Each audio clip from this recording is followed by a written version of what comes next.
Today we're diving into the life of Ed Gein, the man who inspired Psycho, the Texas Chainsaw Massacre, The Silence of the Lambs, and about 90% of your nightmares. Buckle up, folks, and maybe put the lotion away. You'll see why. Ed Gein was born in 1906 in La Crosse, Wisconsin, but his family later moved to the small, isolated town of Plainfield. Population, probably just Gaines and their cows. His mom, Augusta, was a religious fanatic who believed all women were sinful, except herself. So, naturally, she kept Ed and his brother Henry on lockdown tighter than your ex's emotional availability. She ran the house like a cult leader with a Bible. Everything was a sin. Dancing? Sin. Drinking? Sin. Talking to women? Hell no. The only female Ed ever loved was his mum. Freud would have had a field day. After Mummy Dearest died in 1945, Ed was devastated. So devastated that he boarded up her room like a haunted museum and kept the rest of the house looking like a landfill with trauma issues. But Ed didn't just get weird. He got DIY weird.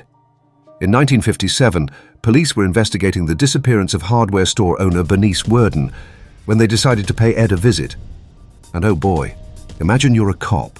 You walk into this dusty old farmhouse and you find Bernice Worden's decapitated body hanging upside down like a deer in hunting season. Oh, and her head in a burlap sack. Also found a bowl made of a skull, a belt made of nipples, lampshades made of human skin, a literal skin suit. And yes, a pair of lips being used as a curtain pull. HGTV, but make it hellish. Now, before you assume Ed was just out here on a murder spree, plot twist, he only confessed to killing 2 women. Most of the body parts? Dug up from graves. Like Ed Gein was more of a grave-robbing Martha Stewart than a serial killer. See, Ed missed his mum so much he wanted to become her. Literally. So he made a woman's suit out of corpses so he could crawl into her skin. Listen, therapy existed. It was the 1950s. Maybe not great therapy, but better than face-stealing, Ed. Ed was found legally insane, no shock there, and spent the rest of his life in a mental hospital. He died in 1984, which is honestly later than most people would guess, considering he ate soup out of skulls. But Ed's legacy lives on. In every horror movie where someone wears someone else's face like a Halloween mask.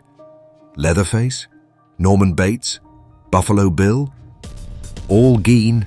So remember, if you ever think your family is weird, at least your dad didn't make nipple belts, and your mum hopefully didn't inspire 4 decades of horror cinema.